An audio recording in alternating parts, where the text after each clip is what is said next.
left, right.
Copilot GPTs.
Instantiate.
Instantiate.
Instantiate.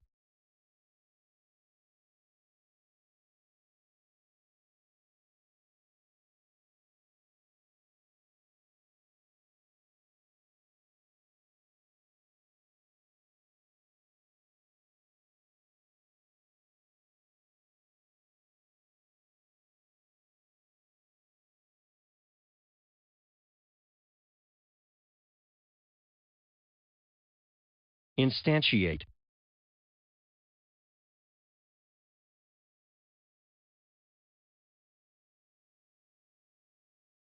Instate.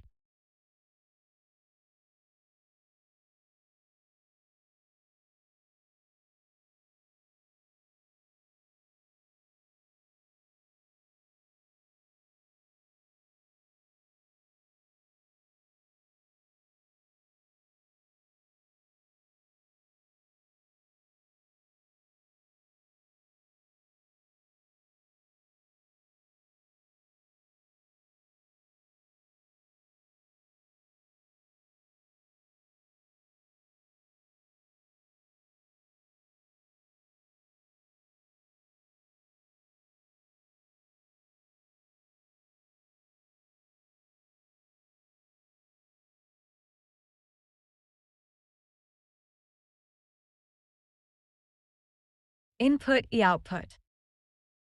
I/O reader recs here. For other uses, I/O disambiguation. Computing output. I/O, formerly I/O, or is the communication between an information system, computer, and the world, such as a computer system. In output. I/O recs here. Other uses, see disambiguation. Computing input u output or informal or I/O communication between a processing system such as a computer and the outside world, another computer peripheral, a human operator. Inputs are the data received from and output signals or from it. The also be used as action to I/O is an input or output.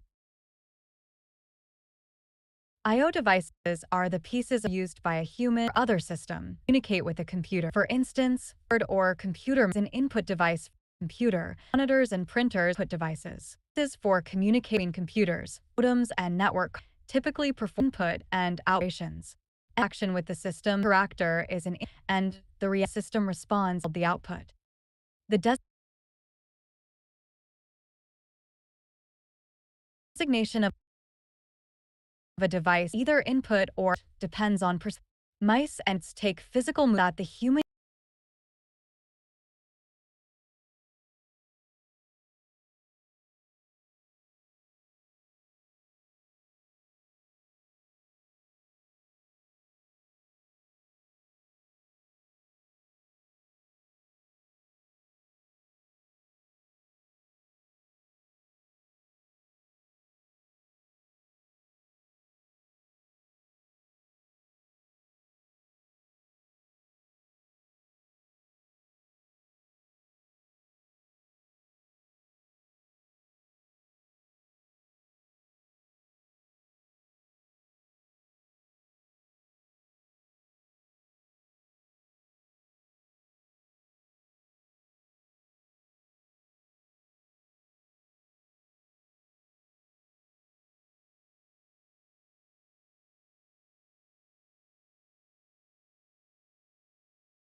stares back at you. You know you should work, but something inside you just won't cooperate. Lunch comes and goes, you tell yourself you'll start soon, but the afternoon finds you lost in distractions, chasing trivial tasks, while the important ones loom large and untouched.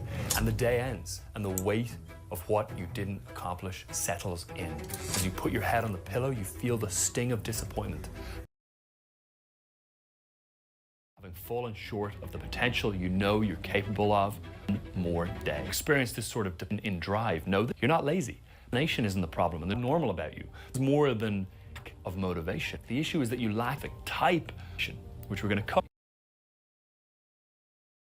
Science-backed solutions for how to create limitless motivation. Left, right.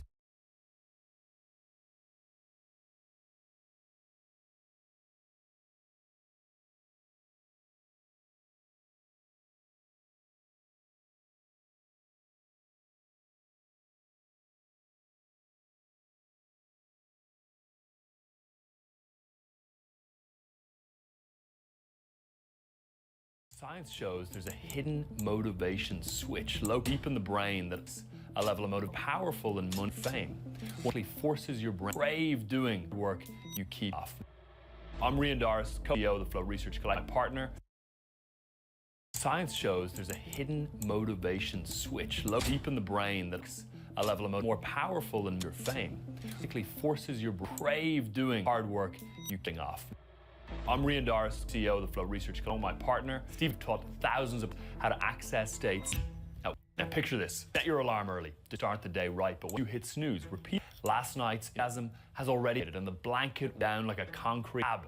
The day was like an enemy to instead of challenge to conquer. Desk, the cursor on your to-do list is back at you. You know but something in won't cooperate. Comes and goes, you'll start this afternoon, finds you distractions, trivial tasks, while the ones loom and untouched. Day ends, and the weight of what you didn't settles in. You put your head on the pillow, the sting of disappointment, having fallen short, potential you know you love one day.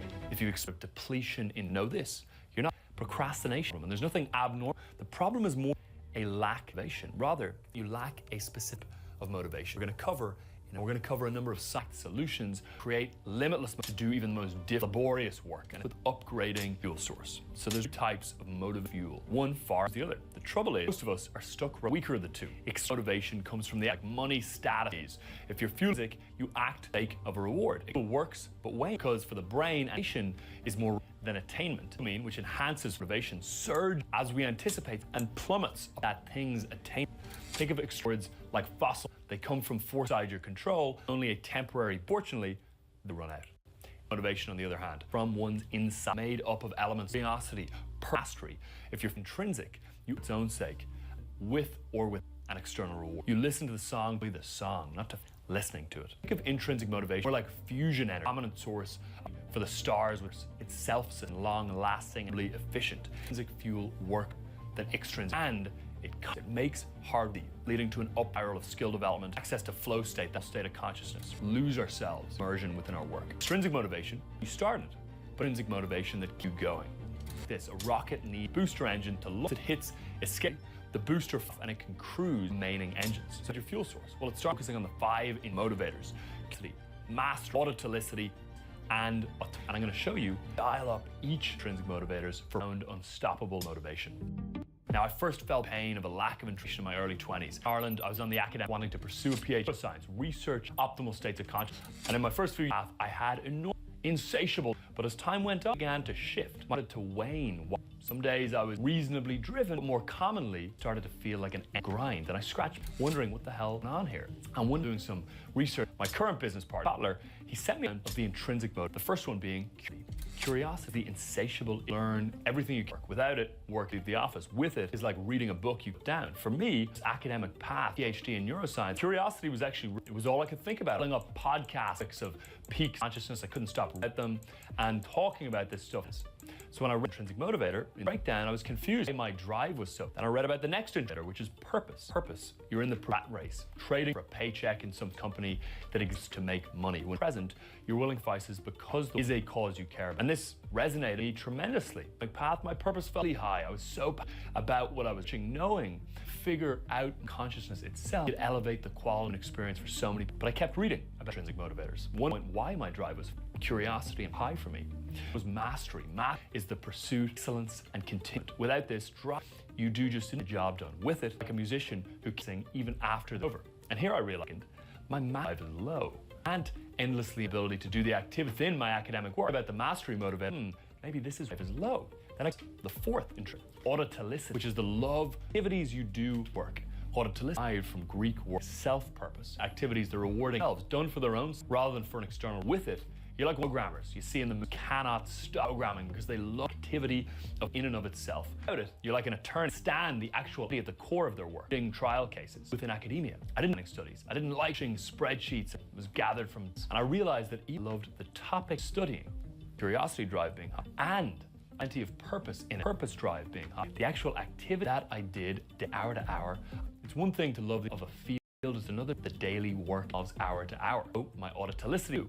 And it was now why my drive sapping down. Lastly, the fifth intrinsic that I read about me, which is the feeling of being in control, the how of your work. Without feel trapped, like someone pulling the strings. With you choose what project, how to work on a time of day you do the work is truly your. And in academia, autonomy was zero. So I on the academic field with 5 intrinsic motivators, flatlining, and the other curiosity and purpose defined by the autonomy that I felt. And this clarity was incredible because I could then different pursuit, just as high a level of curiosity and purpose, but also had high mastery and so I used it to identify a career shift, which was moving from to business. I co-founded a neuroscience research and training. My partner Stephen Kotler. Curiosity and still just as high. Of consciousness and flip the core of what we do. Mastery.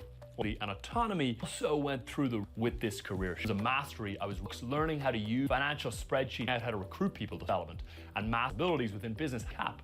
And I made the business with immediate occurring. I love also the creativity of clear results of the within, which suited the intrinsic motivator. And I was in charge of what I worked on. I approached it, and I in the whole business built it. There were no guardrails to constrain full autonomy. And within my love for research, states of consciousness, purpose, me were fine and dialed to their maximum degree. Why are the intrinsic motivators so powerful, potent for our? Well, first, high levels in each performance enhancing like norepinephrine and acetylcholine, and they also load. Both of these enhance focus and flow state. This consciousness, where we rest and function. And within flow, an additional cascade, endorphins, anandamide, oxytocin in states flood the brain. The crazy part, the motivators get you, they do. But flow itself compounds your motivation. This is a virtuous can begin. Where the motivated you become, flow you get. And so the epicenter of innovation, it compounds even further, leading to flow. And on and on the cycle goes. You get in the grip of this virtuous where intrinsic motivation, flow intrinsic motivation become unstoppable driven.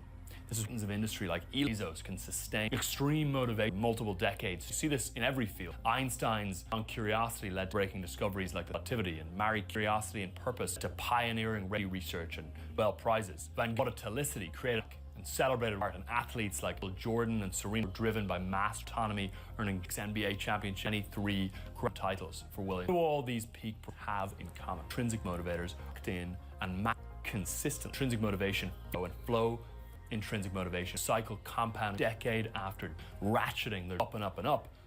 So into these 5 indicators and a little bit more for you allows you thinking about how you can dial to these 5 up in your professional life. That's unstoppable. So curiosity, you explore. You likely had time. You're supposed to be doing else, but your mind wandering to that fascinating topic. Your mind drifts to your curiosity, wanting to know, feeling of needing, and in fact, to accept me how the God put it, the concept itself developed as a result of curiosity. It was the of pure, motivated by the desire to solve a puzzle in the of human behavior. From a neurological perspective, activates the system, releasing dopamine, increases attention and pleasure. Mastery, improve. This is the endlessly improve. If you've ever gotten sport, one of them wrapped you up, then it was likely to be better today than yesterday. That's never rewatch that kitchen that you absolutely just to analyze craft or spent in journaling, brain a recent projects and failures. You want to win. You want to make the next game even better. So math is about skill out and it releases dopamine, endorphins, the biochemicals of progression, neurotransmitters, feedback loop. This focus, a skill we seek out grades leading to an upwards growth and engagement. Involves the challenge skills, a trigger state with flow being of intrinsic motivation. Autotelicity, third intrinsic motivator, you know the feeling late, not because you, but because you autotelicity, the work and play. Autotelicity is also at the heart state. Indeed, original research back in the 70s, the stand-in word autotelic experience activity. As I observed in the flows that he studied, autotelicity, as if what you're the most important in the world. Intrinsic motivator, what you impact. Takes autotelicity, applies it to a bigger mission beyond yourself. Belief that what your work within those that are autotelic contributes to something outside. You've probably had you were good at, maybe about, but something that you found yourself where you question if any of it really, without a sense of purpose, job is just a collection of the meaning found in greater persistence, high challenges. It makes just a paycheck. It's a neurochemical changer too, ramping up levels of oxytocin, serotonin, keep social bonding, and long-term well-being. The final motivator is what you autonomy is that feeling of ownership, sense of this is mine. Remember the freedom, tackling a project without someone micromanaging, controlling or influencing every step. Think about that side project job where there were no strands, just an objective. Delegate this approach and suddenly felt like play. Autonomy, being engaged, the agency to curiosities, activities, and which all drive us an increased positive. Our brains are thrive when we in our action. Now let's explore exactly motivators so you can harness this kind of power. So first, you want to identify where you currently stand with each intrinsic motivator. With your work in mind, consider how many of these 5 intrinsic motivators are built in and to what extent. Let's take each motivator one at a time again here. So curiosity, how many times over the last 30 days did you have the desire to read, watch, or listen to content related to your work outside of your formal work hours? To boost up your curiosity motivator, if it's low, or if you know it could be higher, you need 2 things. Number 1, leverage from learning. This means that the knowledge you gain as you learn something, it has a positive impact upon your work. You learn something new, implement it, and you can see tangible positive results from having done so. The second thing is immediate feedback from learning, which is a flow trigger. This involves seeing the direct consequences of your applied learning, ideally in real time. Back when I was in academia, I didn't read about study design because if I had, it wouldn't have made a difference. I wouldn't have gotten any better and it wouldn't have actually sped up my progression.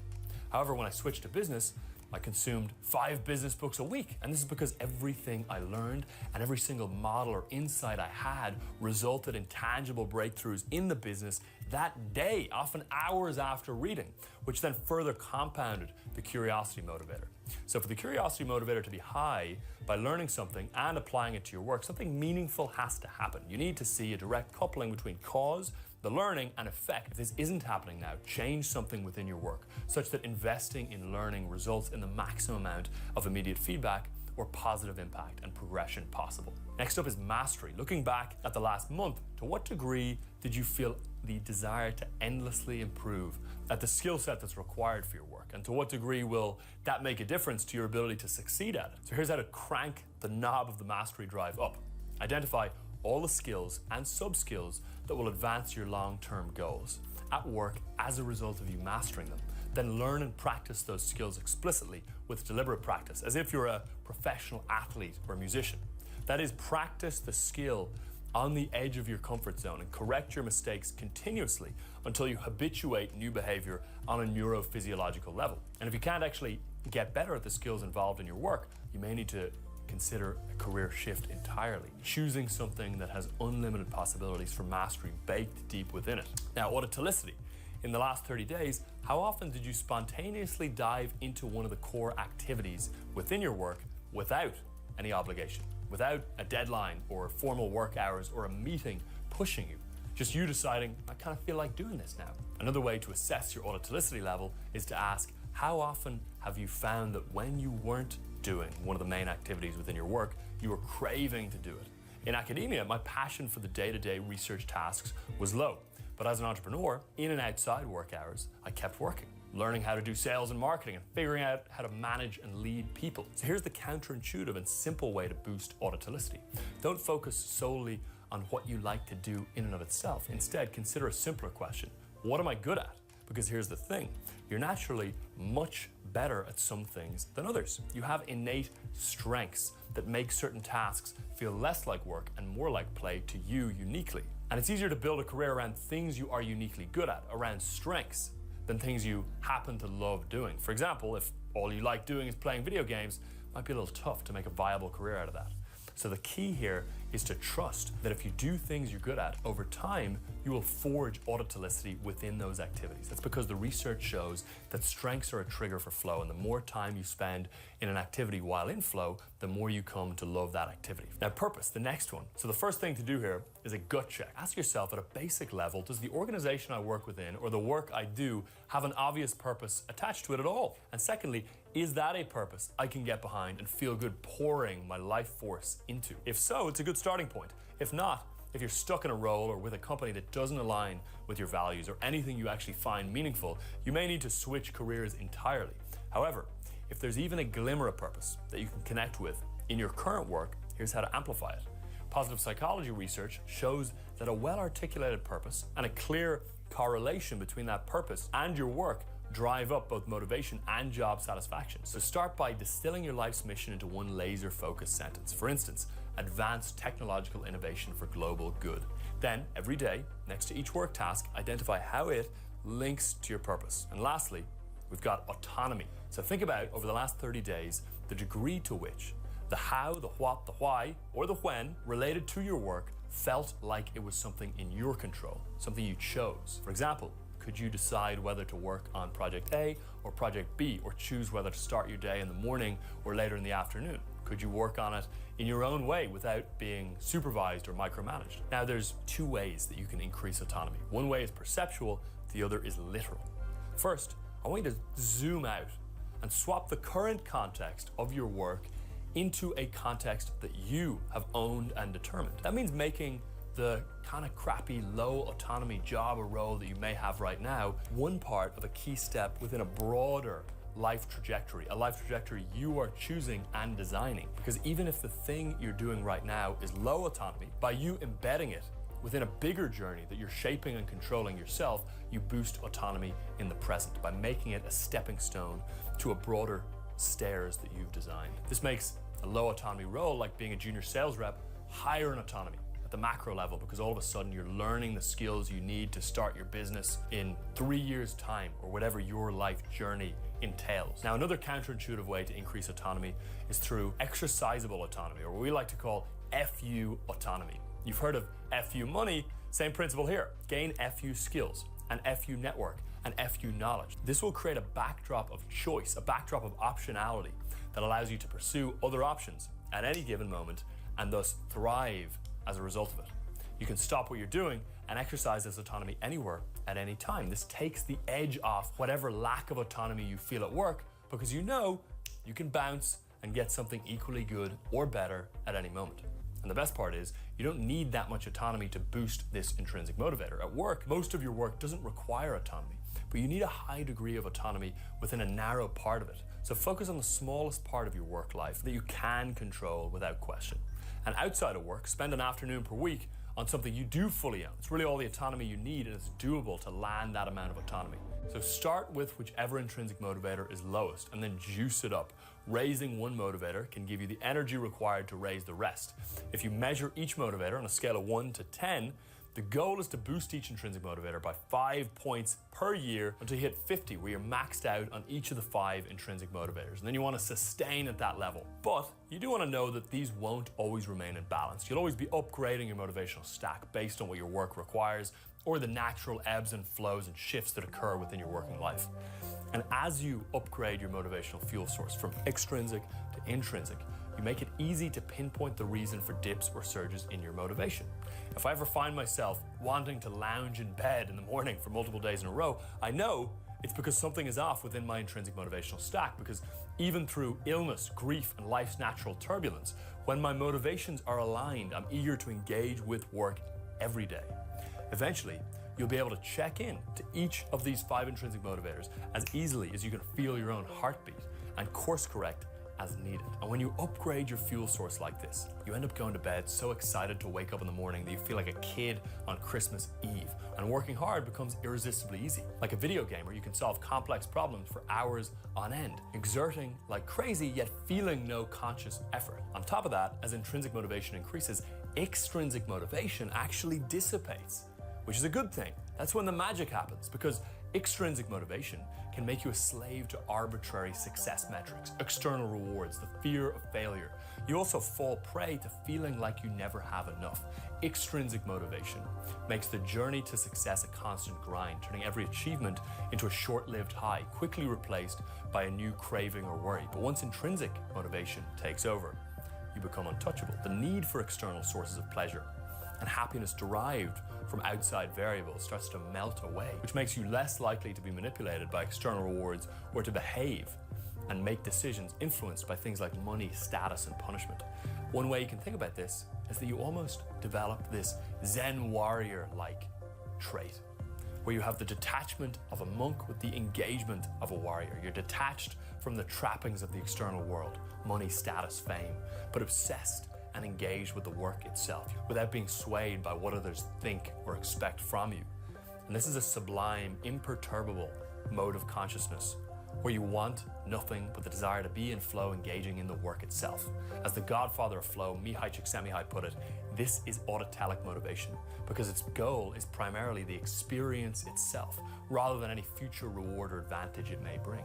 This state of self-containment makes you increasingly immune to the types of suffering that derail so many lives. The intrinsically motivated monk-like warriors chase mastery over money, purpose over position, autotelicity over applause, curiosity over conformity, and autonomy over approval. But as you level up your intrinsic motivation, you'll tap into flow state with way more frequency. But to cleanly enter and exit flow every day without burning out, it also requires mastering the flow cycle. And you can click here to learn how.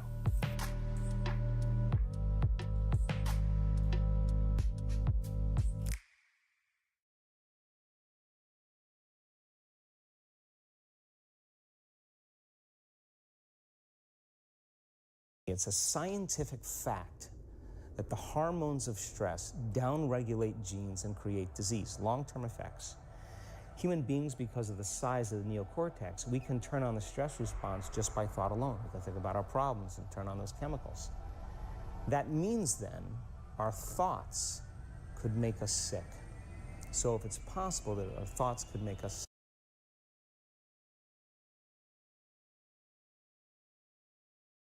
Welcome to the Huberman Lab podcast, where we discuss science and science-based tools for everyday life. Welcome.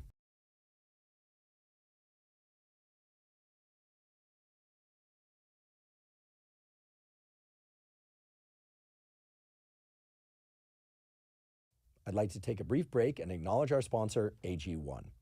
By now, most of you have heard me tell my story about how I've been taking AG1 once or twice a day, every day, since 2012. And indeed, that's true.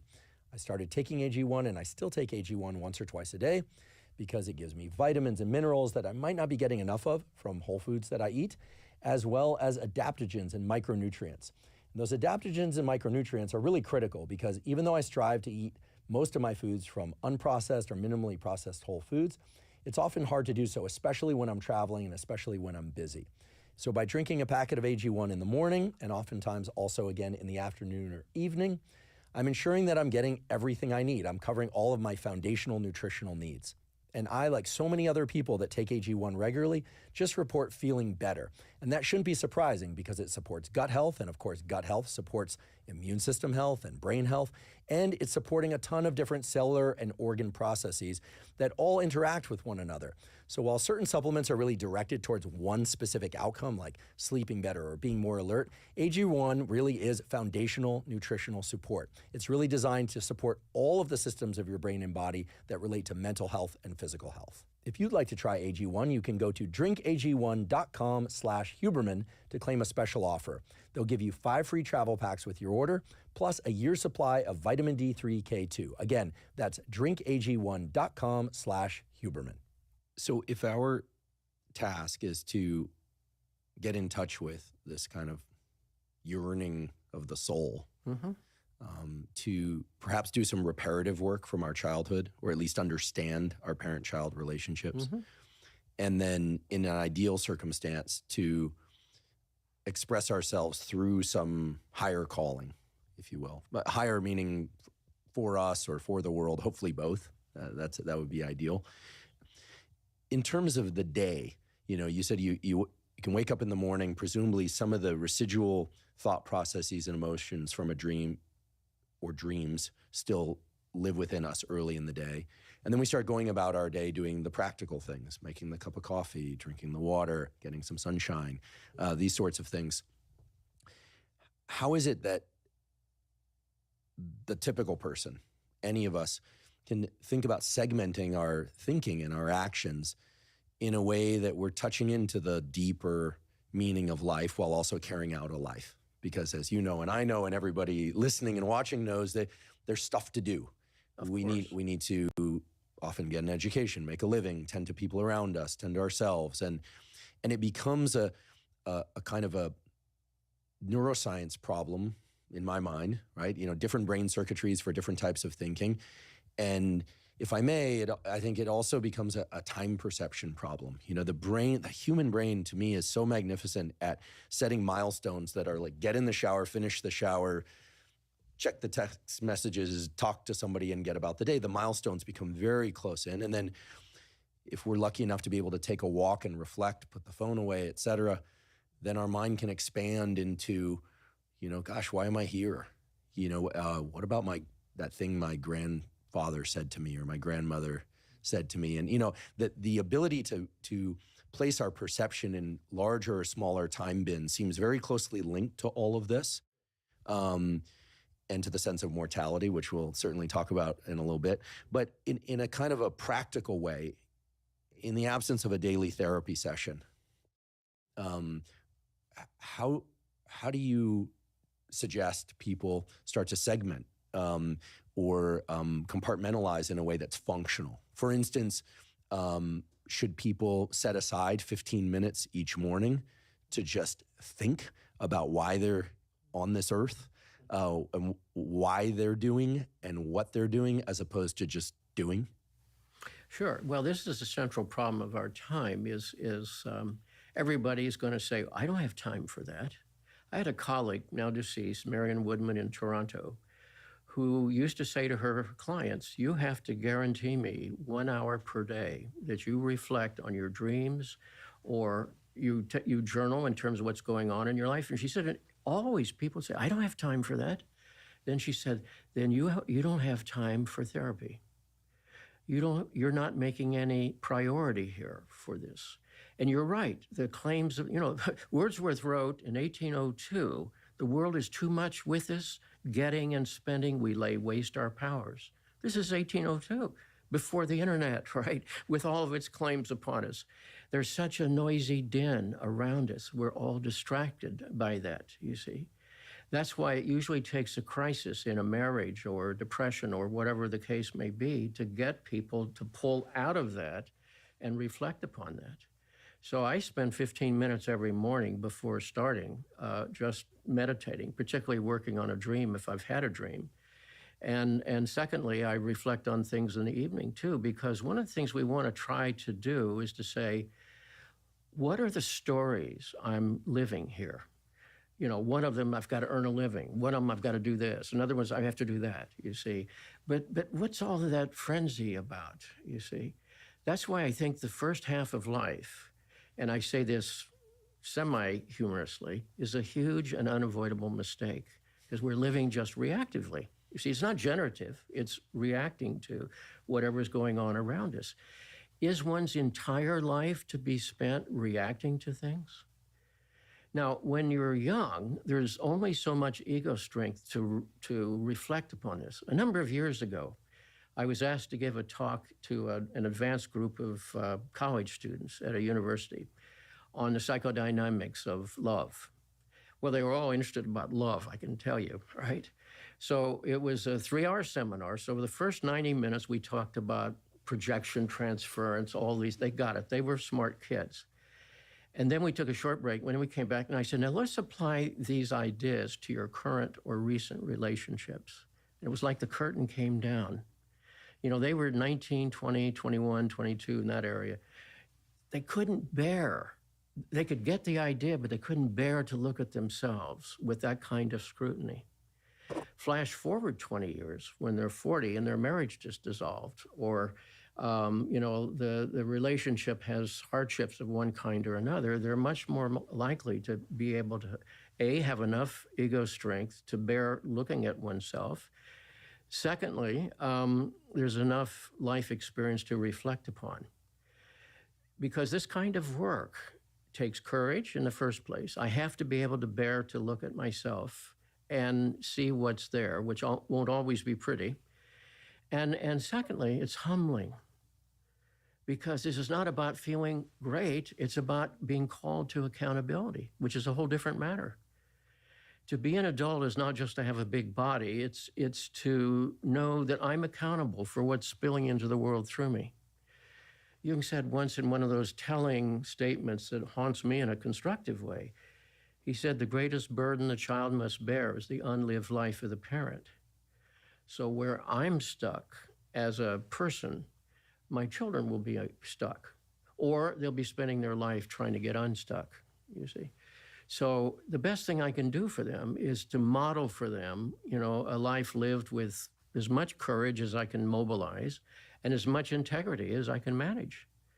And in doing that, it not only models, it gives permission to them. One of the things I've found for many people is they don't really feel permission to feel what they feel, desire what they desire, go out and fight for what matters to them. Because life, we learn early, is conditional. You will be acceptable in this family, you will perhaps be loved, you'll be rewarded, or you'll be punished if you meet these conditions. And if you don't meet the conditions, a lot of people put conditions on their children, A lot of people are still living through their children.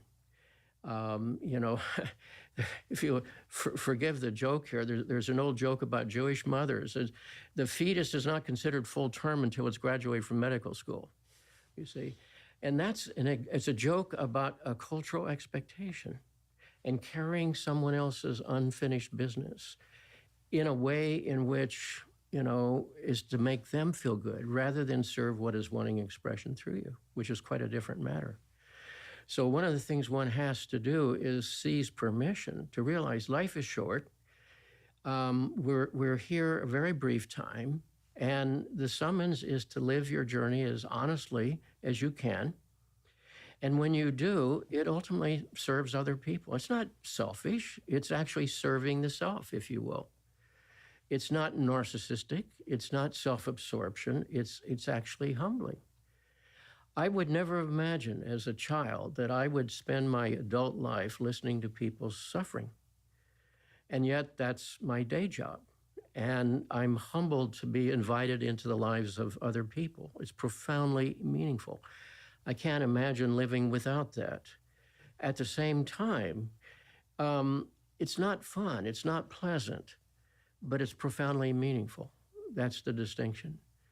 That's why of those various sources of insight that we can have into our lives, you have to ask about what is most meaningful to me, as defined by the psyche, not by the culture around you. Because what the culture says, it's all about being successful. It's all about making money. It's about living in this neighborhood. It's about buying that object. And if that worked, we would know it. It obviously doesn't. So that's what brings us back to that humbling moment that maybe I'm not living my life. Søren Kierkegaard, the Danish theologian in Copenhagen in the 19th century, talked about a man who was shocked to find his name in the obituary column, and he hadn't realized he died because he hadn't realized that he was here in the first place. Now, this is Kierkegaard talking in the middle of the 19th century. Think about the ramping up of the stimuli around us, the steady drum. Among young people, you take away their cell phone, and they experience enormous anxiety because this is their link to the world, and yet it's constantly making demands upon them. So again, underneath all of this is we have an appointment with our own souls. And the question is, are you going to show up for the appointment? And I thought I had, but my psyche thought otherwise. So it was in the midst of a serious depression that I began showing up. And it was a difficult process, but ultimately proved to be, I think, transformative. I certainly agree that hardship for better or worse, is often the way that these things stimulate the self-reflection that's required for change.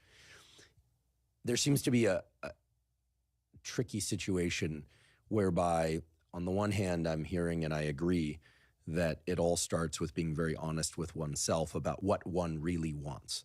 Yeah. And I love and thank you for mentioning this 15 minutes in the early part of the day, perhaps ideally 15 minutes at the end of the day, where one takes time away from input from others of any form, electronic or otherwise, to just reflect on what's inside and the messages coming up through dreams and reflection, et cetera.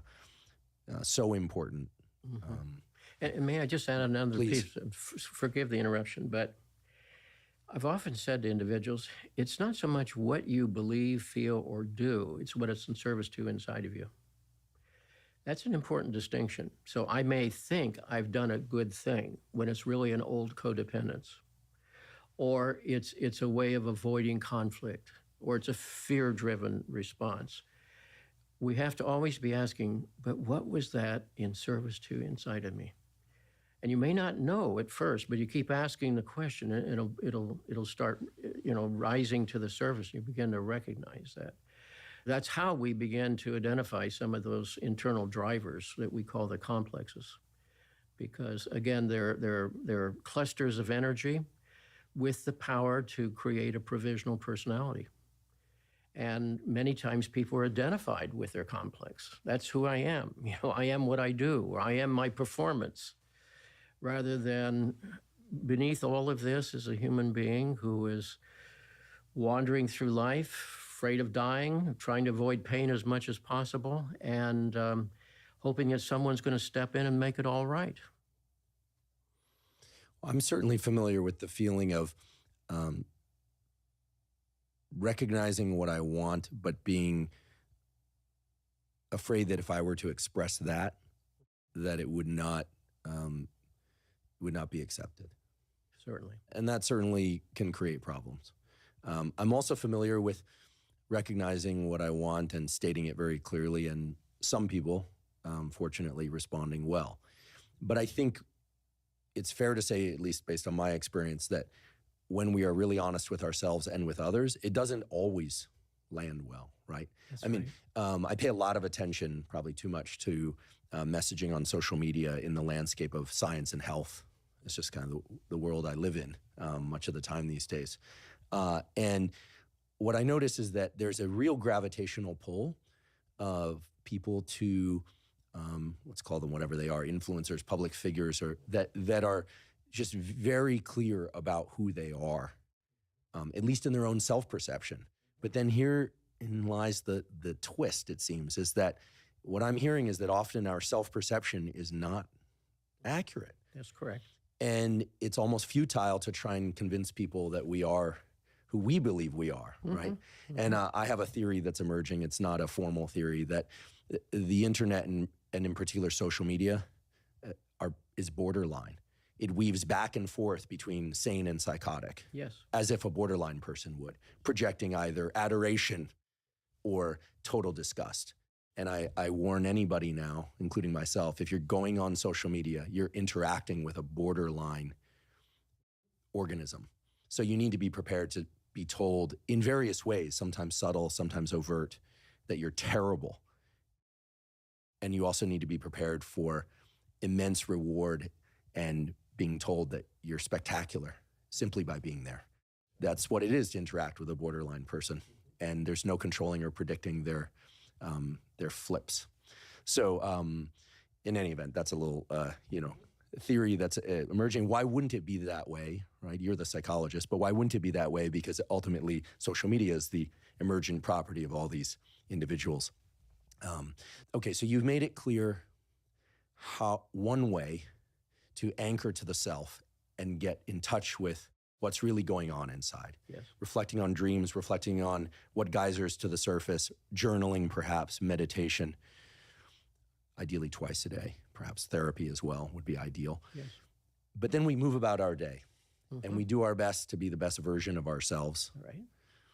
And when we get positive feedback, we tend to, I think, as You know, neurobiological, psychological organisms do more of that. Do more right? of that. Yes. And it's sort of a bank account of sorts.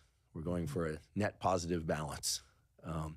And we tend to do less of the things that give us negative feedback, except perhaps go to social media, where people seem to go on there specifically for friction-based interactions as well, which is its own thing.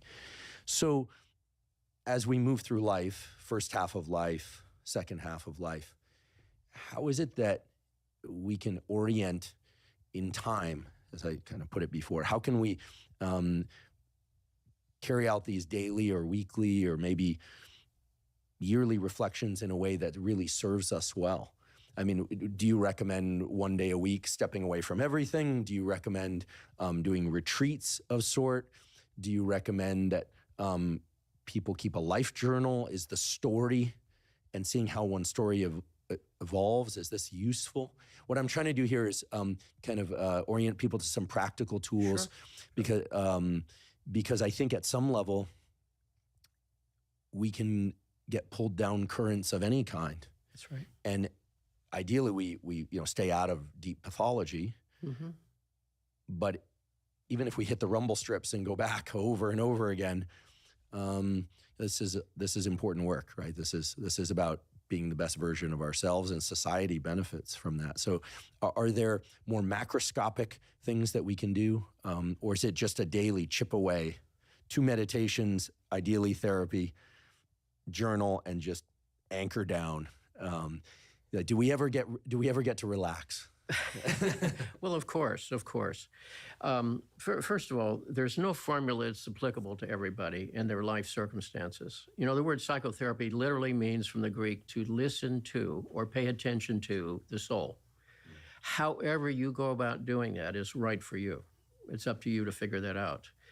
And for some people, it'll be working in nature. For others, it'll be working with their hands. For others, it'll be through some creative enterprise, or working with their dreams, or meditating, or whatever.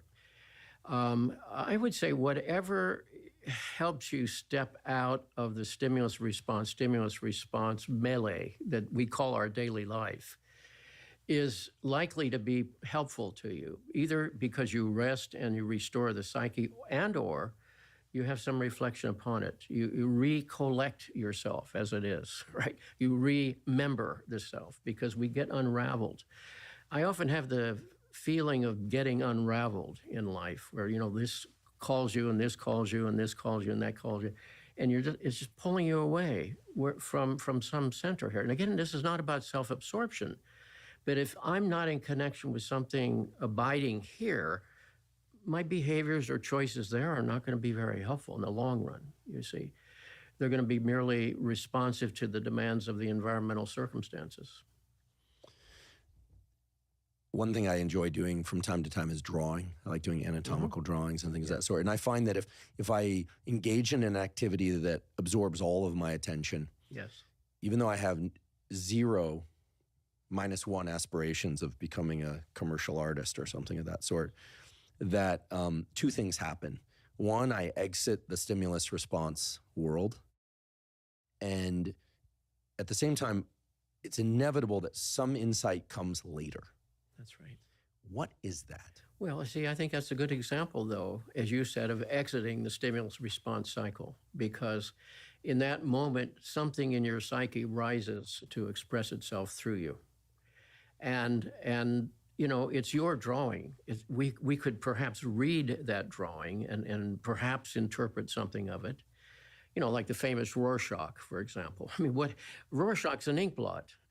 When's an ink blot not an ink blot? Well, when I confabulate a response to it, you see, and that response is indicative of what is going on inside of me. So that's a good example. I mean, for some people, you know, they have those moments when they're out jogging, for example, or riding a bicycle, or whatever it does, listening to music. There's no right path for everyone. It's like, find the place where you're able to be alone with yourself. And if you can tolerate being with yourself and you pay attention, something will start coming up, you see. And ultimately, ironically, that's the cure to the great disease of our time, which is loneliness.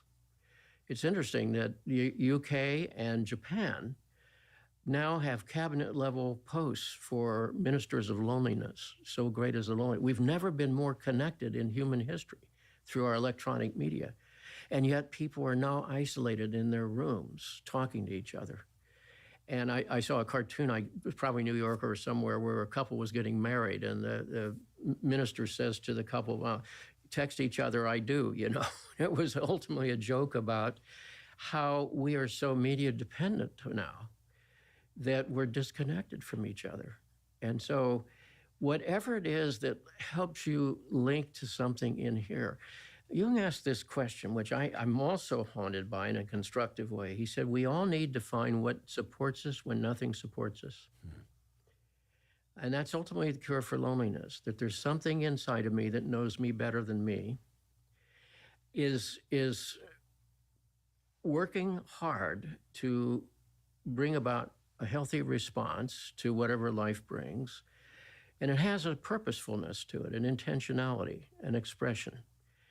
And when I'm in touch with that, I feel that sense of wholeness and purposefulness. When I'm out of it, it's when I start unraveling, so to speak.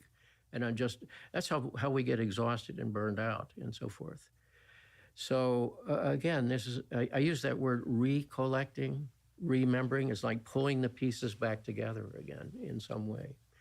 So what Shakespeare said, the knitting the raveled sleeve of care. You see, he was using the same metaphor of being unraveled in some way. I love this notion of spending time alone and accessing one's deepest resource for self-care as a way to deal with loneliness. Because ultimately, I also completely agree that stimulus response is the hallmark of text messaging. There can be useful aspects to text messaging, of course, coordinating plans, et cetera, and communicating, but certainly social media, we have a stimulus response device. Some people think of it more like a slot machine, but it never actually returns the jackpot is the issue. And I also think that social media can be terrific for educating and learning as well. Certainly much of what I do or strive to do.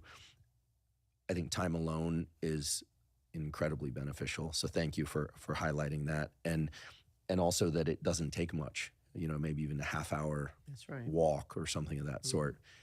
If I may, what do you think happens when we exit that stimulus response mode? Do you think the unconscious mind is revealed a bit more to us? Yeah. And I think of the unconscious mind, a former guest on this podcast, a psychiatrist, described the unconscious as kind of like the iceberg that's beneath the surface, all the stuff going on that we're entirely unaware of. Do you think that the water recedes a little bit?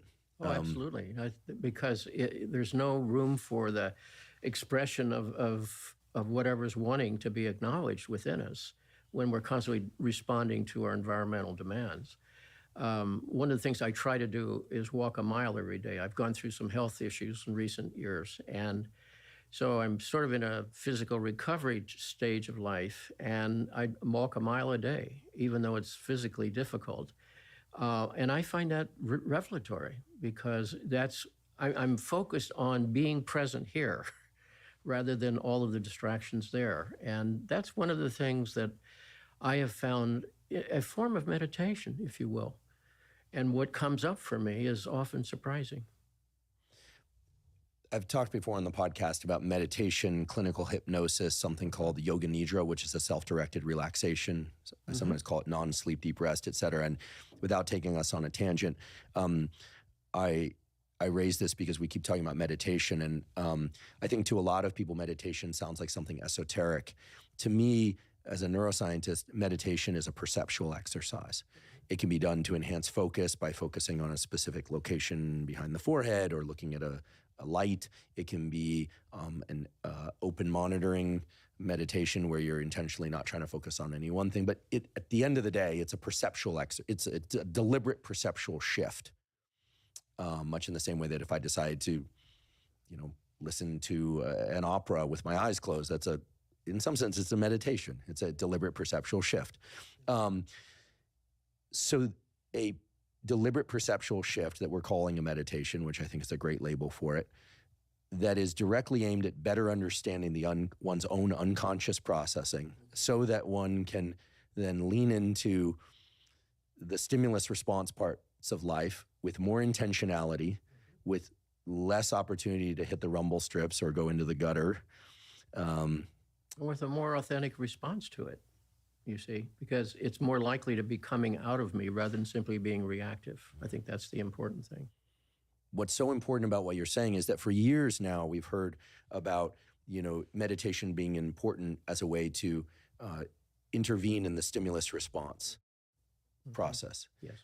And people say, be responsive, not reactive. And it all sounds so wonderful, just as being gritty and resilient sounds wonderful. But one of the things that's really important here that you're raising is that there are methods to do this.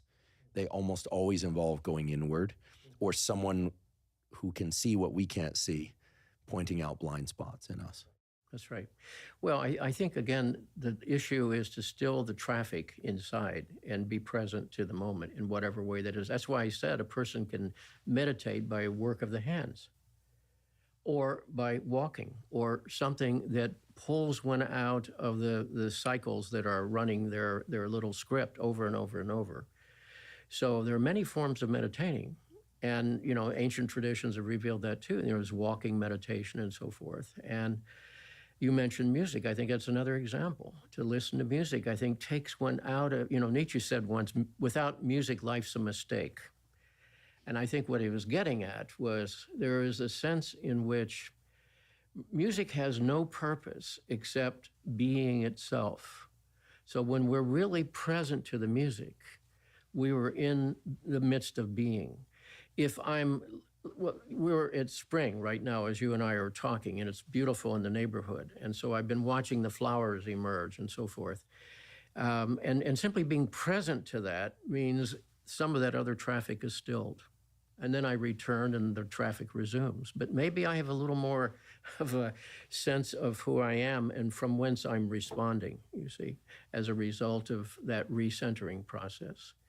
The Zen folks talk about being no-minded. I think it was their way of talking about being present to this moment, but not consumed by the demands of this moment. And that's a difficult thing to manage, but it's essential.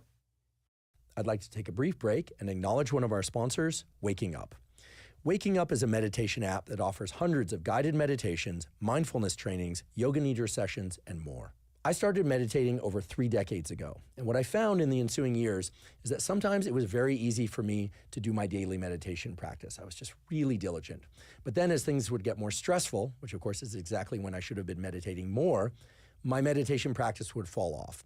With Waking Up, they make it very easy to find and consistently use a given meditation practice. It has very convenient reminders, and they come in different durations. So even if you just have 1 minute or 5 minutes to meditate, you can still get your meditation in, which research shows is still highly beneficial. In addition to the many different meditations on the Waking Up app, they also have yoga nidra sessions, which are a form of non-sleep deep rest that I personally find is extremely valuable for restoring mental and physical vigor. I tend to do a yoga nidra lasting anywhere from 10 to 20 minutes at least once a day. And if I ever wake up in the middle of the night and I need to fall back asleep, I also find yoga nidra to be extremely useful. If you'd like to try the Waking Up app, you can go to wakingup.com/Huberman to try a free 30-day trial. Again, that's wakingup.com/Huberman. Perhaps we can talk about the shadow, this notion of the shadow. It sounds very ominous. What is the shadow, and are people aware of their shadows? And if they're not, how can they become aware of them? And how can they work with them? Well, a shadow is Jung's metaphor for those parts of our own psyche and or our affiliation with groups, for example, whether it's a religious group, educational group, a national identity, that when brought to consciousness, we find troubling, perhaps contradictory to our values, or inimical to our sense of self-worth or something like that. For example, typical shadow issues include our capacity for jealousy and for envy, for aggression, for greed, et cetera, et cetera. We don't want to acknowledge those things, but since when are we exempt from the human condition? The wisest thing ever said about the shadow came from the Latin playwright Terence 2 millennia ago, who said, nothing human is alien to me. Now, I think that's important to recognize. In me, I carry the entire capacity of human nature to express itself. Some of those forms of expressions will be acceptable to the society or to my psychological culture, and some will not be. And that's the shadow material. And, there's the personal shadow and there are group shadows, because nations can be possessed by bloodlust, for example, or a fashion is a shadow issue where everybody has to look the same way and dress the same way and so forth. The more insecure I am as a person, the more likely I'm going to try to look around me for what are the clues so I can fit in, be like others, and therefore I'll be acceptable, you see. That's not a federal crime. That's a very deep complex that is left over from childhood. I'm not here to fit in. I'm here to be who I am, which at times will fit in and other times it won't. But that's okay, because I'm at least in good relationships to myself at that point. So typically the shadow manifests as being unconscious, therefore it just spills into the world through us.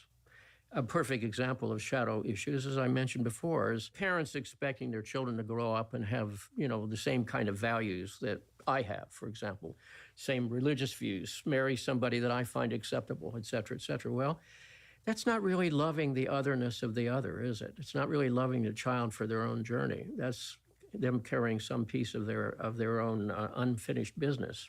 Secondly, we disown the shadow by projecting on some, those people across the border there, they're the carrier. They're what's wrong with this world, you see. I disown the shadow in myself by seeing it in everybody else around me. Jung actually said what often we find troubling in another person is because they're expressing something within our own unconscious. As a certain itinerant rabbi said 2 millennia ago, I can see the speck in your eye, but miss the log in my own. That's a perfect illustration of what the shadow is. Thirdly, one can get caught up in it. That's at times what rock concerts are, mass events. People are caught up in a mob mentality, where you lose your sense of individual ego identity and become subsumed into a collective mood. And, that could be a hanging mob, for example, as has happened in history too many times. And it could be a force for good or a force for evil. But again, the larger the group, the lower the level of consciousness of the individuals in that group. And then fourthly, we recognize it in ourselves. In a speech at Yale University in 1937, Jung said, a person who could look at their own shadow and own it, he said, now has a large problem because they're no longer to blame others for what goes wrong in their life. They have to acknowledge that within themselves. And he said further, it's the single best thing you can do for your society. This is not navel gazing. This is how you lift your unfinished business off of your partner, your children. Take it back yourself, which is a loving thing to do and a civic-minded thing to do if you look at it collectively here. So how does one learn what their shadow or shadows? Well, again, if you're married, ask your partner. Sure. Yeah. Who will tell you immediately what your unfinished business may be, or your children, or your close friend, perhaps. It shows up in dreams. Freud talked about a young man who's disowned the content of his dream. He says, well, I don't, Freud said, well, whose dream do you think that was? It was your dream. You have to acknowledge that was embodying something within you. So there are many ways to recognize the shadow. Often consequences pile up, and then one begins to realize, well, the only consistent person in all the scenes of this drama I call my life is moi. So I have to acknowledge that that's my stuff. And that's a very humbling thing. That's why I say this work is humbling, not inflating in some way. It's humbling. So again, shadow work is never going to be popular because it means I'm taking responsibility. And yet, what else would being a human being who's responsible and adult-like do except accept responsibility, you see? It's one of the definitions, I would say, of an adult person is I know I'm accountable for what spills in the world through me.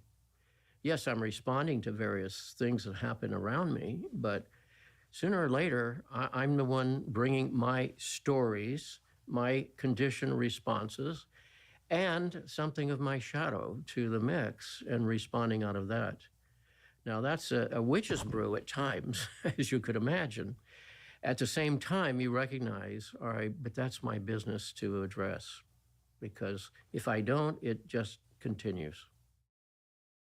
What I observe in the world and what I've experienced before is that certainly we all have shadow sides. Me, everybody. I mean, Yes. I think that's like, I think anyone that doesn't believe that is perhaps not of Homo sapiens. Maybe other animals have shadows too, who knows? But that when shadows clash, it becomes very confusing because given what you're saying, very few people address their shadows. And these days, especially, there's no need to make this political. This is just social. Sure. We see mobs forming. As you said, the larger the group, the lower the level of consciousness. And then it becomes even more challenging to address one's shadow when A, there's the perception of an attack. Mm-hmm. B, that attack oftentimes is the reflection of the other group's shadow. And C, people find refuge with people who have similar shadow Yes. processes. So it, not to be pessimistic here, but perhaps the answer is what you referred to before, is to go inward to the self, work with somebody or somebody close to you that has your best interest in mind, truly best interest in mind, and then try to resolve that. Well, yes, and very few people are willing to do that. That's what polarizes societies, polarizes groups, and so forth. It's comforting to find like-minded people, but then they're both caught in the same complex, is another way of putting that. So ultimately, whatever reality is, it's going to wear through that and reveal something that's going to be pretty disconcerting to individuals who are caught in a collective identification that way. You know, the shadow comes because our human nature is thrust into various social situations. We can't help but have a shadow. You know, I mean, we have to socialize a child. We learn to use a knife and a fork and not take our siblings' food and that sort of thing. You learn to look both ways before you cross the street. There's socialization that's important, and yet the greater the socialization, the more likely there's going to be an interruption. I mean, think about those cultures where people are forced to dress alike for some form of unity or conformity. Think about where a person might have a special gift or talent, but it's not appreciated in family X or Y. Well, where does that natural form of expression go? It pathologizes as depression, or it comes out in compensatory dreams or projections onto someone else, or it makes the person ill. You know, the unlived life can make a person ill. There's a sickness unto death, as Kierkegaard talked about it. You know, it's that sickness where the human spirit is being repetitively violated, and much in our culture violates our spirits. And spirit is not something you will. It's something that is the quickening of life's energy in service to something. And if your family or your situation imposes itself upon that. To give a quick example, my own family of origin was one in which they were, by the circumstances of decades ago, unable to attain an education. My father worked in a factory, my mother was a secretary. And for them, life was a series of shaming events and overwhelming events. And the message to me, both overt and covert, is don't go out there. It's too big, it's too much. Stay here and we'll take care of each other. So one of the first things I did when I was 18 was left. I went to college and came back for vacations, but I left psychologically at that point. Something in me knew that I had to have a larger life than that. And I say that with love and respect and compassion for my parents. The last conversation I had with my mother before she died of cancer, her ancestor, the father she'd never known, was from Sweden. And I'd had a book translated into Swedish. And I told her I thought that would be something that would be nice for her. And she was horrified. It's like, why have you written it? What are they saying? And I thought she meant reviewers at first. And I realized that's the voice I heard in childhood. She was saying, you shouldn't be out there. Now people are going to attack you. This will draw attention to you, you see. And her intention was protective. In her last days, actually, before she died, she was more afraid of what people thought than whether her son was living his journey or not. And I say this with grief for her. And that was the message of childhood, you know, it's too much out there. And yet something inside quickened and said, well, you need to go where those airplanes are going. You need to go see the ocean for yourself. You need to try to live in a foreign country and see what that's like. Was that easy? No, it was doubly hard because of the messages I had, but it was just necessary. Sooner or later, again, the appointment with your life, do you keep it or you not keep the appointment? So that was the first meeting of the appointment, was to leave home and start the journey. You know, in terms of the archetype of the journey, it's first is the departure. And then you have the initiatory experiences, which can knock you down. And then the question is, do you get up and go to the next one?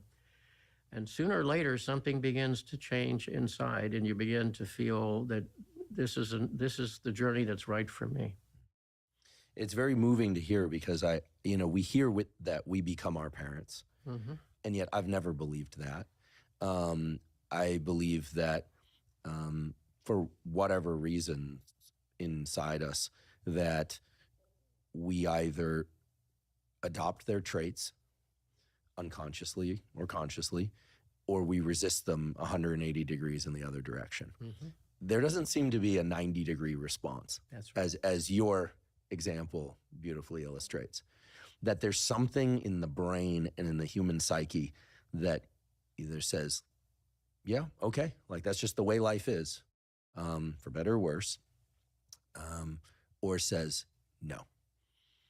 And, I feel, I'm 48 years old, so I'm still learning to be a full adult. I like to think there's some neuroplasticity left. Science tells us there's neuroplasticity throughout the lifespan. So I do believe that.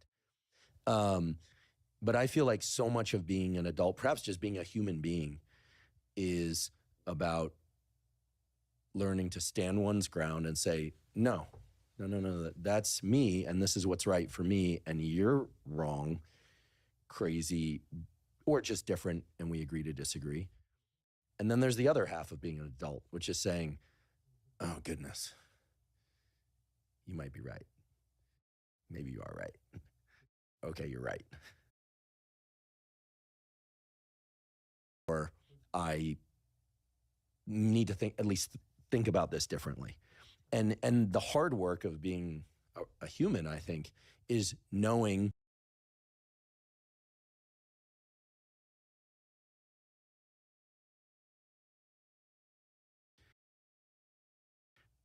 when you are dealing with incoming messages that are real, they could be from a healthy source or an unhealthy source. It's complicated. And this is why I mentioned this thing about the internet and social media in particular earlier. I do believe it's borderline. I think if you were to remove the names and the faces, and you would just put that into a script, you'd say this is a dialogue coming from a borderline person, weaving back and forth across the line, literally, of healthy and psychotic. And so as a human, especially nowadays, it's complicated. We don't just live in little villages where we go, okay, well, that person tends to kind of, spin off, and that person seems very grounded, but occasionally makes mistakes too, And so I feel like so much of the work of being I said an adult, but I'm going to replace that with just a human, is trying to know thyself, right, as the Oracle said, and own thyself and report that into the world, but also to be semi-permeable in a way that's functional, is such hard work. Because in both cases, the adoption of what we were told and what was ingrained in us and is unconscious, so that we just live out the script of our parents, or where we say, no, I'm going to leave this little town, or I'm not going to live life or relationships that way at all. I'm going to do it this other completely different way, maybe unconventional way. Both have an element of reactivity in them, and certainly both have an element of there's a vigor behind it. Sure. No, your point is very well taken and appropriate, because it is a paradox. First of all, in the Eden Project, a book I wrote on relationship and subtitled The Search for the Magical Other, there is inside of us this infantile and understandable desire to find the right person who's going to make our life work for us, who's going to take care of us, meet our needs, read our minds, et cetera, you see. And the other person has that going on in them, so they project that onto us. You wonder why relationships get so complex, you see. But the great gift of relationship, if you can tolerate it, is the otherness of the other produces the dialectic, it produces the enlargement that comes from encountering the other. I've learned so much from my wife, and I believe she's learned a few things from me. Our ongoing dialogue, because we're both similar and very different at the same time, is one that has at times been conflictual, naturally, but most of the time is a pattern of growth, because we are allowed to bring in that other perspective and see the same reality. My wife has taught me to see some things that I wouldn't have seen before, because she has an artist's eye. On the other hand, there are places where you have to come up, as you said, against what is central and critical to your own well-being or your own integrity, and then you have to stand for that. And the wisdom to know which is which at any given time is not inbred. It's one of those times where we have to find that balancing point between legitimate dialogue and compromise and sacrifice in a relationship. There's a place for sacrifice.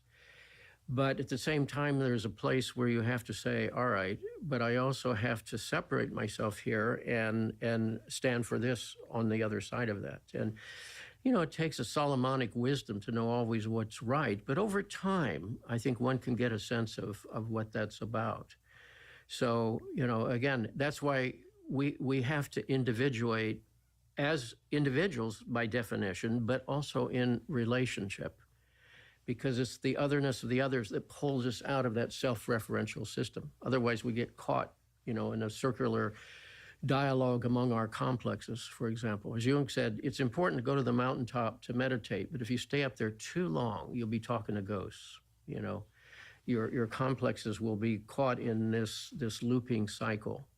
And you need the other to pull you out of that into the presence of the other. And it's out of that that the third comes. Joseph Campbell made an important distinction once. He said about committed relationship, he said, if you're constantly sacrificing to the other, you'll grow resentful. But if you're sacrificing to the project the two of you've launched together as a friendship or a marriage or whatever form it takes, you can do that in a very constructive way. You're fed by that because you're mutually committed to the project that this relationship represents. And that's an important distinction, I think. Yeah, given that 50% or more of marriages seem to end in divorce these days, I think that statistic still holds. Do you think that can be largely attributed to people not arriving to those relationships with the mindset you just described, people not arriving to those relationships having a deep enough understanding of themselves prior to that, or something else? I think all of the above. First of all, young people tend to marry and make babies, understandably. And then 20 years later, in some way, they're a different person. And it's very hard for the premises that brought them together to still obtain in a developmental and honest way, you know, many years later. When you reach that point, then there's a time for renegotiation, or if need be, unfortunately, the dissolution of that relationship. Because I had a colleague in New Jersey years ago, I worked exclusively with couples, and she talked about starter marriages. And she said, I would never say that publicly because that sounded too pessimistic. But she said, if you're lucky, your starter marriage will be a good one that will evolve and so forth. But for most people, that which brought them together was running from their parents or replicating their parents' relationships or their insecurity about themselves. Therefore, they bonded with someone else who was going to take care of that for them. Whatever it was, it's been outlived. Their own natural development, their life circumstances have changed, and then it brings about, the necessity of some very difficult decisions. So, marriage is an institution with the best of intentions that is sorely tested over time. And, sometimes it'll survive the test. And I would not automatically applaud if somebody's been married 50 or 60 years. I would ask what has happened to the soul of that person in that relationship. Has it grown? Has it developed? Did they mutually support each other's growth and development? Or did something get stuck at that point? And our early family of origin dynamics still dominating that relationship? And from the outside, we usually don't know the answer to that question. But inside, you'd have to say, what has happened to this person? And the same is true with parenting. Parenting is very, very difficult because we'd like to think we know what's right for our own child, but then they have to spend a good part of their life trying to get away from us in some way, as we did ourselves, you see. And then if you remember that, then you're a little more likely to say, I really don't know what's going on here, but I have to pay more attention to what I think is wanting expression through my child and support that rather than assuming that they're going to grow up and replicate our lives and our values, as I've said before. Given the number of people who do deep introspective work, either by themselves or with a trained professional, perhaps should surprise us that 50% of marriages do survive. Yeah, in a way, yes. And those that survive are not necessarily good marriages in the sense in which the person is growing and developing. They may be stuck, they may be afraid of the alternatives, they may be bound by economics, for example, or cultural forms. So again, from outside, you don't know what's happening inside the soul of that individual. And it's very important for us to not judge them for that reason. Earlier, you described the painful work, sometimes painful work of really addressing what one wants and really getting in touch with one's soul, psyche. Mm-hmm. And how society, or we think society, might not approve of that. And yet, when I think about popular culture,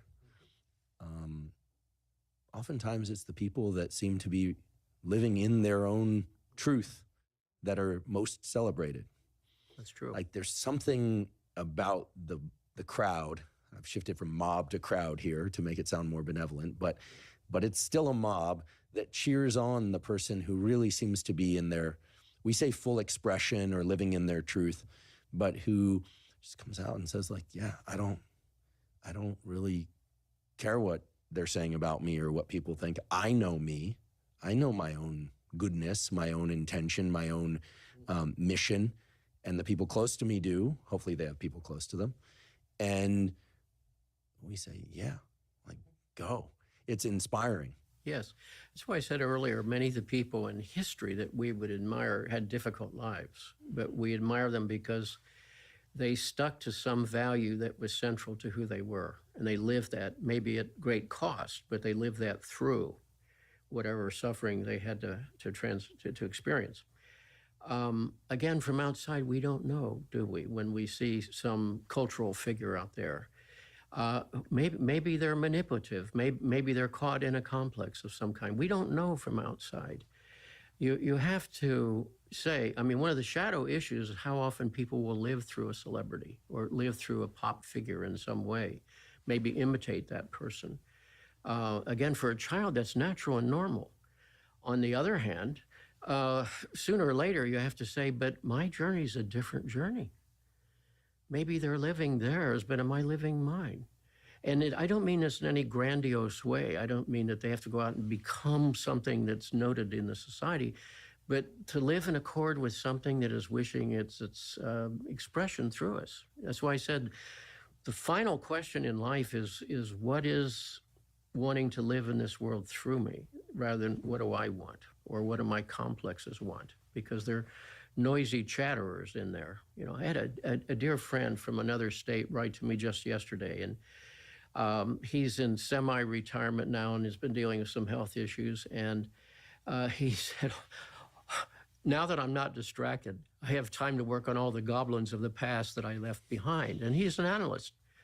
So it's not like we get rid of these things. They're lifelong. This is why Jung said we can't solve these things, but we can outgrow them. There's a big difference. You know, you become larger than what happened to you, for example. You become larger than that voice inside of you that says you can do this, but you can't do that.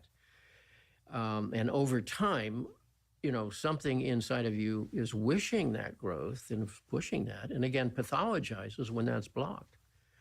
So people can be doing all the right things as defined by their values and their environment, and it violates something inside. That's why we can be, quote, successful and achieve things, and it still feels empty. There's no there there. You know, you get to the top of the ladder and you realize there's no there there. And that happens so often in our culture. I remember one of the fiscal figures in the late 20th century who had a personal fortune of $400 million. And he was asked what was his philosophy of life. And he said, well, at the end of life, the person with the biggest pile wins. And I remember thinking, how infantile is that? This was a smart man, an elder statesman in his field. Ultimately went to prison because of some things. But that's the philosophy of the sandbox. I have the biggest pile of sand. I've won. No, you haven't won. You're dead. And it's a pile of sand. What are you talking about?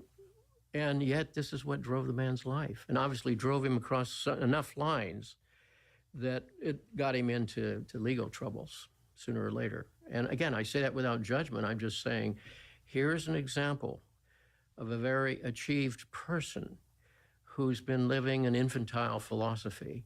And as such, something else causes him to pay greatly for that.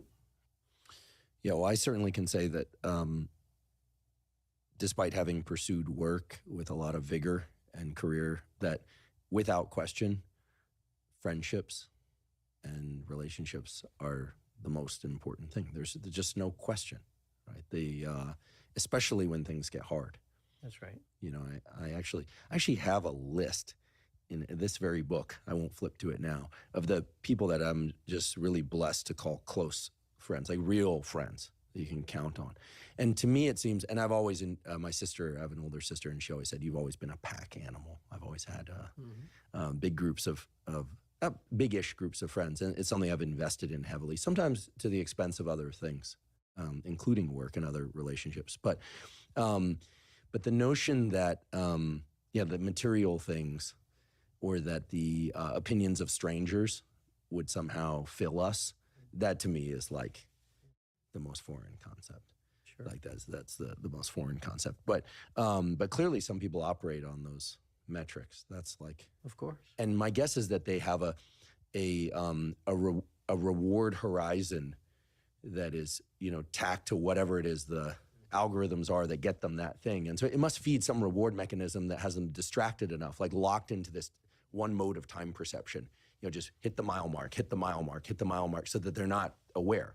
But when you take somebody like that who's been doing that for a lifetime and you say, wait, you're on this track going around and around and accruing trophies, but actually that track doesn't go anywhere, doesn't lead you into the world. That's right. My guess is that they've been doing it so long that they're like an animal that's just been, digging a trench in its zoo-confined cage. Which is something I'm finding with a lot of the men that I see. I'm happening to see right now in my practice several men between 60 and 80, and one's 82. And of course, they've been conditioned to work. And then suddenly, on Monday morning, you don't have to stop and think who you are. You get up and you go to work and you do what you've done all these years. And then suddenly you don't do that. And what are you going to do? Well, you say, well, I'm going to go play golf every day. Well, okay, go do that. But typically, within 3 or 4 months, the depression comes. And they'll think about, well, I need to get back into doing this or get doing that, you see.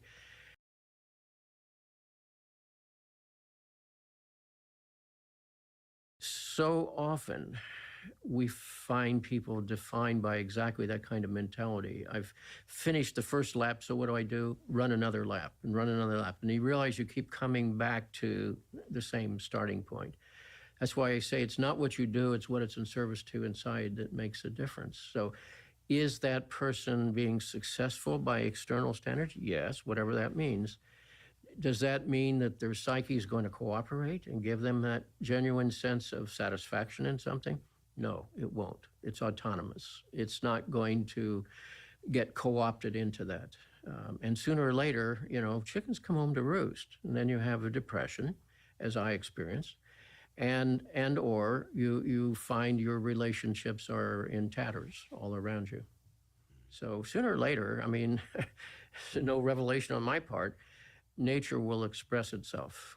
And if we live long enough, then everything that we've pushed underground is going to be coming up. You mentioned men in particular, so now would probably be a good time to ask about men in particular. You wrote Under Saturn's Shadow, which is how I initially learned about your work, and then I listened to some of your lectures online. I'm still in the process of reading your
Hey guys.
audio and only do your mic. I got this new gear, new on, you know, like this echo.